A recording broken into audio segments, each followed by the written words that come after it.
شروع اللہ کا نام لے کر جو بڑا مہربان نہایت رحم والا ہے۔ حامیم عین سین قاف۔ اللہ غالب و دانا اسی طرح تمہاری طرف ہدایات بھیجتا ہے جس طرح تم سے پہلے لوگوں کی طرف وہی بھیجتا رہا ہے۔ جو کچھ آسمانوں میں اور جو کچھ زمین میں ہے سب اسی کا ہے، اور وہ بلند و برتر ہے، عظیم ہے۔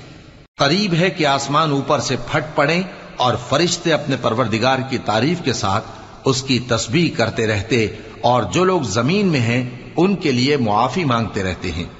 سن رکھو کہ اللہ بخشنے والا مہربان ہے، اور جن لوگوں نے اس کے سوا کارساز بنا رکھے ہیں اللہ ان پر نگراں ہے، اور تم ان پر داروغہ نہیں ہو۔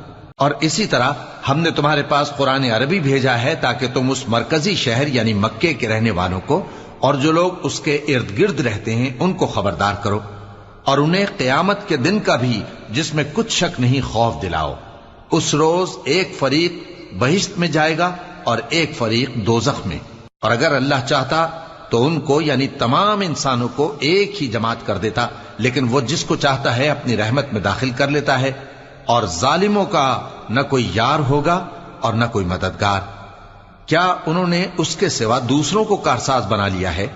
سو کارساز تو اللہ ہی ہے، اور وہی مردوں کو زندہ کرے گا، اور وہ ہر چیز پر قدرت رکھتا ہے۔ اور تم لوگ جس بات میں اختلاف کرتے ہو اس کا فیصلہ اللہ کی طرف سے ہوگا۔ یہی اللہ میرا پروردگار ہے، میں اسی پر بھروسہ رکھتا ہوں اور اسی کی طرف رجوع کرتا ہوں۔ وہی ہے آسمانوں اور زمین کا پیدا کرنے والا، اسی نے تمہارے لیے تمہاری ہی جنس کے جوڑے بنائے اور چوپایوں کے بھی جوڑے بنائے۔ وہ اسی طرح تم کو پھیلاتا رہتا ہے، اس جیسی تو کوئی چیز نہیں، اور وہ سنتا ہے، دیکھتا ہے۔ آسمانوں اور زمین کی کنجیاں اسی کے پاس ہیں، وہ جس کے لیے چاہتا ہے رزق فراخ کر دیتا ہے اور جس کے لیے چاہتا ہے تنگ کر دیتا ہے۔ بے شک وہ ہر چیز سے واقف ہے۔ اس نے تمہارے لیے دین کا وہی رستہ مقرر کیا جس کے اختیار کرنے کا نوح کو حکم دیا تھا، اور جس کی اے نبی ہم نے تمہاری طرف وہی بھیجی ہے، اور جس کا ابراہیم اور موسیٰ اور عیسیٰ کو حکم دیا تھا، وہ یہ کہ دین کو قائم رکھنا اور اس میں پھوٹ نہ ڈالنا۔ جس چیز کی طرف تم مشرکوں کو بلاتے ہو وہ ان کو ناگوار گزرتی ہے۔ اللہ جس کو چاہتا ہے اپنی بارگاہ میں برگزیدہ کر لیتا ہے، اور جو اس کی طرف رجوع کرے اسے اپنی طرف کے رستے پر چلا دیتا ہے۔ اور وہ لوگ جو الگ الگ ہو گئے تو علم حق آ چکنے کے بعد آپس کی ضد سے ہوئے، اور اگر تمہارے پروردگار کی طرف سے ایک وقت مقرر تک کے لیے بات نہ ٹھہر چکی ہوتی تو ان میں فیصلہ کر دیا جاتا، اور جو لوگ ان کے بعد اللہ کی کتاب کے وارث ہوئے وہ اس کی طرف سے بڑے بھاری شک میں ہیں۔ تو اے نبی اسی دین کی طرف لوگوں کو بلاتے رہنا، اور جیسا تم کو حکم ہوا ہے اسی پر قائم رہنا، اور ان کی خواہشوں کی پیروی نہ کرنا، اور کہہ دو کہ جو کتاب اللہ نے نازل فرمائی ہے میں اس پر ایمان رکھتا ہوں، اور مجھے حکم ہوا ہے کہ تم میں انصاف کروں۔ اللہ ہی ہمارا اور تمہارا پروردگار ہے، ہم کو ہمارے اعمال کا بدلہ ملے گا اور تم کو تمہارے اعمال کا۔ ہم میں اور تم میں کچھ بحث و تکرار نہیں، اللہ ہم سب کو اکٹھا کرے گا اور اسی کی طرف لوٹ کر جانا ہے۔ اور جو لوگ اللہ کے بارے میں بعد اس کے کہ اسے مومنوں نے مان لیا ہو جھگڑتے ہیں، ان کے پروردگار کے نزدیک ان کا جھگڑا باطل ہے، اور ان پر اللہ کا غضب ہے اور ان کے لیے سخت عذاب ہے۔ اللہ ہی تو ہے جس نے سچائی کے ساتھ یہ کتاب نازل کی اور عدل و انصاف کی ترازو بھی۔ اور تم کو کیا معلوم، شاید قیامت قریب ہی آ پہنچی ہو۔ جو لوگ اس پر یعنی قیامت پر ایمان نہیں رکھتے وہ اس کے لیے جلدی مچا رہے ہیں، اور جو مومن ہیں وہ اس سے ڈرتے ہیں اور جانتے ہیں کہ وہ یقینی ہے۔ دیکھو جو لوگ قیامت میں جھگڑتے ہیں وہ پرلے درجے کی گمراہی میں ہیں۔ اللہ اپنے بندوں پر مہربان ہے، وہ جس کو چاہتا ہے رزق دیتا ہے، اور وہ زور آور ہے، غالب ہے۔ جو شخص آخرت کی کھیتی کا طالب ہو اس کے لیے ہم اس کی کھیتی میں اضافہ کریں گے، اور جو دنیا کی کھیتی کا طلبگار ہو اس کو ہم اسی میں سے کچھ دیں گے، اور اس کا آخرت میں کچھ حصہ نہ ہوگا۔ کیا ان کے ایسے شریک ہیں جنہوں نے ان کے لیے ایسا دین مقرر کیا ہے جس کا اللہ نے حکم نہیں دیا؟ اور اگر فیصلے کے دن کا وعدہ نہ ہوتا تو ان میں فیصلہ کر دیا جاتا، اور جو ظالم ہیں ان کے لیے درد دینے والا عذاب ہے۔ تم دیکھو گے کہ ظالم اپنے اعمال کے وبال سے ڈر رہے ہوں گے اور وہ ان پر پڑھ کر رہے گا، اور جو لوگ ایمان لائے اور نیک عمل کرتے رہے وہ بہشت کے باغوں میں ہوں گے، وہ جو کچھ چاہیں گے ان کے پروردگار کے پاس موجود ہوگا۔ یہی بڑا فضل ہے، یہی وہ انعام ہے جس کی اللہ اپنے ان بندوں کو جو ایمان لاتے اور عمل نیک کرتے ہیں بشارت دیتا ہے۔ کہہ دو کہ میں اس کا تم سے کچھ صلہ نہیں مانگتا مگر تم کو قرابت کی محبت کا لحاظ تو چاہیے، اور جو کوئی نیکی کرے گا ہم اس کے لیے اس میں ثواب بڑھائیں گے۔ بے شک اللہ بخشنے والا ہے، قدردان ہے۔ کیا یہ لوگ یہ کہتے ہیں کہ پیغمبر نے اللہ پر جھوٹ باندھ لیا ہے؟ اگر اللہ چاہے تو اے نبی تمہارے دل پر مہر لگا دے، اور اللہ جھوٹ کو نابود کرتا ہے اور اپنی باتوں سے حق کو ثابت کرتا ہے۔ بے شک وہ دلوں کی باتوں تک سے واقف ہے، اور وہی تو ہے جو اپنے بندوں کی توبہ قبول کرتا ہے اور ان کے قصور معاف فرماتا ہے، اور جو کچھ تم کرتے ہو وہ جانتا ہے۔ اور جو لوگ ایمان لائے اور عمل نیک کرتے رہے ان کی دعا قبول فرماتا اور ان کو اپنے فضل سے مزید عطا کرتا ہے، اور جو کافر ہیں ان کے لیے سخت عذاب ہے۔ اور اگر اللہ اپنے سب بندوں کے لیے رزق میں فراخی کر دیتا تو وہ زمین میں فساد کرنے لگتے، لیکن وہ جس قدر چاہتا ہے اندازے کے ساتھ نازل کرتا ہے۔ بے شک وہ اپنے بندوں کو جانتا ہے، دیکھتا ہے، اور وہی تو ہے جو لوگوں کی نا امید ہو جانے کے بعد میں برساتا اور اپنی رحمت یعنی بارش کی برکت کو پھیلا دیتا ہے، اور وہ کارساز ہے، لائق حمد و ثنا ہے۔ اور اسی کی نشانیوں میں سے ہے آسمانوں اور زمین کا پیدا کرنا اور ان جانوروں کا جو اس نے ان میں پھیلا رکھے ہیں، اور وہ جب چاہے ان کے جمع کر لینے پر قادر بھی ہے۔ اور جو مصیبت تم پر واقع ہوتی ہے سو تمہارے اپنے کرتوتوں سے، اور وہ بہت سے گناہ تو معاف کر دیتا ہے۔ اور تم زمین میں اللہ کو عاجز نہیں کر سکتے، اور اللہ کے سوا نہ تمہارا کوئی دوست ہے اور نہ مددگار۔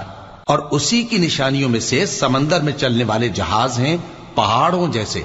اگر اللہ چاہے تو ہوا کو ٹھہرا دے کہ جہاز اس کی سطح پر کھڑے رہ جائیں۔ ہر صبر اور شکر کرنے والے کے لیے ان باتوں میں قدرت کے نمونے ہیں۔ یا ان کے اعمال کے سبب ان کو تباہ کر دے اور بہت سوں کو معاف بھی کر دے۔ اور سزا اس لیے دی جائے کہ جو لوگ ہماری آیتوں میں جھگڑتے ہیں وہ جان لیں کہ ان کے لیے کوئی جائے فرار نہیں۔ لوگوں، جو مال و متاع تم کو دیا گیا ہے وہ دنیا کی زندگی کا ناپائیدار فائدہ ہے، اور جو کچھ اللہ کے ہاں ہے وہ بہتر اور باقی رہنے والا ہے، یعنی ان لوگوں کے لیے جو ایمان لائے اور اپنے پروردگار پر بھروسہ رکھتے ہیں، اور جو بڑے بڑے گناہوں اور بے حیائی کے کاموں سے پرہیز کرتے ہیں، اور جب غصہ آتا ہے تو معاف کر دیتے ہیں، اور جو اپنے پروردگار کا فرمان قبول کرتے ہیں اور نماز پڑھتے ہیں اور اپنے کام آپس کے مشورے سے کرتے ہیں، اور جو مال ہم نے ان کو عطا فرمایا ہے اس میں سے خرچ کرتی ہیں، اور جو ایسے ہیں کہ جب ان پر ظلم و زیادتی ہو تو مناسب طریقے سے بدلہ بھی لیتی ہیں، اور برائی کا بدلہ تو اسی طرح کی برائی ہے، مگر جو درگزر کرے اور معاملے کو درست کر دے تو اس کا بدلہ اللہ کے ذمے ہے۔ اس میں شک نہیں کہ وہ ظلم کرنے والوں کو پسند نہیں فرماتا۔ اور جس پر ظلم ہوا ہو اگر وہ اس کے بعد انتقام لے لے تو ایسے لوگوں پر کچھ الزام نہیں۔ الزام تو ان لوگوں پر ہے جو لوگوں پر ظلم کرتے ہیں اور ملک میں ناحق فساد پھیلاتے ہیں۔ یہی لوگ ہیں جن کو تکلیف دینے والا عذاب ہوگا۔ اور جو صبر کرے اور قصور معاف کر دے تو یہ بڑی ہمت کے کام ہیں۔ اور جس شخص کو اللہ گمراہ رہنے دے تو اس کے بعد اس کا کوئی دوست نہیں۔ اور تم ظالموں کو دیکھو گے کہ جب وہ دوزخ کا عذاب دیکھیں گے تو کہیں گے کیا دنیا میں واپس جانے کی کوئی سبیل ہے؟ اور تم ان کو دیکھو گے کہ دوزخ کے سامنے لائے جائیں گے، ذلت سے عاجزی کرتے ہوئے چھپی نگاہ سے دیکھ رہے ہوں گے، اور مومن لوگ کہیں گے کہ گھاٹے میں رہنے والے تو وہ ہیں جنہوں نے قیامت کے دن اپنے آپ کو اور اپنے گھر والوں کو خسارے میں ڈالا۔ دیکھو کہ بے انصاف لوگ ہمیشہ کے دکھ میں پڑے رہیں گے، اور اللہ کے سوا ان کے کوئی دوست نہ ہوں گے کہ اللہ کے سوا ان کو مدد دے سکیں، اور جس کو اللہ گمراہ رہنے دے اس کے لیے ہدایت کا کوئی رستہ نہیں۔ ان سے کہہ دو کہ قبل اس کے کہ وہ دن جو ٹلے گا نہیں اللہ کی طرف سے آ موجود ہو، اپنے پروردگار کا حکم قبول کر لو۔ اس دن تمہارے لیے نہ کوئی جائے پناہ ہوگی اور نہ تم سے گناہوں کا انکار ہی بن پڑے گا۔ پھر اگر یہ منہ پھیر لیں تو ہم نے تم کو ان پر نگہبان بنا کر نہیں بھیجا، تمہارا کام تو صرف احکام کا پہنچا دینا ہے۔ اور جب ہم انسان کو اپنی رحمت کا مزہ چکھاتے ہیں تو وہ اس سے خوش ہو جاتا ہے، اور اگر ان کو انہی کے اعمال کے سبب کوئی سختی پہنچتی ہے تو سب احسانوں کو بھول جاتا ہے۔ بے شک انسان بڑا ناشکرا ہے۔ تمام بادشاہت اللہ ہی کی ہے، آسمانوں کی بھی اور زمین کی بھی۔ وہ جو چاہتا ہے پیدا کرتا ہے، جسے چاہتا ہے بیٹیاں عطا کرتا ہے اور جسے چاہتا ہے بیٹے بخشتا ہے، یا ان کو بیٹے اور بیٹیاں دونوں عنایت فرماتا ہے، اور جس کو چاہتا ہے بے اولاد رکھتا ہے۔ وہ تو جاننے والا ہے، قدرت والا ہے، اور کسی آدمی کے لیے ممکن نہیں کہ اللہ اس سے بات کرے مگر وحی کے ذریعے یا پردے کے پیچھے سے، یا کوئی فرشتہ بھیج دے تو وہ اللہ کے حکم سے جو اللہ چاہے القا کرے۔